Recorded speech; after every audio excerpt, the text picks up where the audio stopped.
অবশেষে দুই বিতর্কিত চিকিৎসক অভিক দে এবং বিরূপাক্ষ বিশ্বাসকে সাসপেন্ড করেছে স্বাস্থ্য ভবন।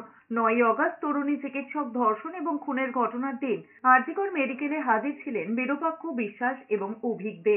এসএসকেএম এর পোস্ট গ্রাজুয়েট ট্রেনি অভিক দেকে বাঁচানোর জন্য তড়িঘড়ি ভুয়ো নির্দেশপত্র তৈরি করেছে স্বাস্থ্য দপ্তর।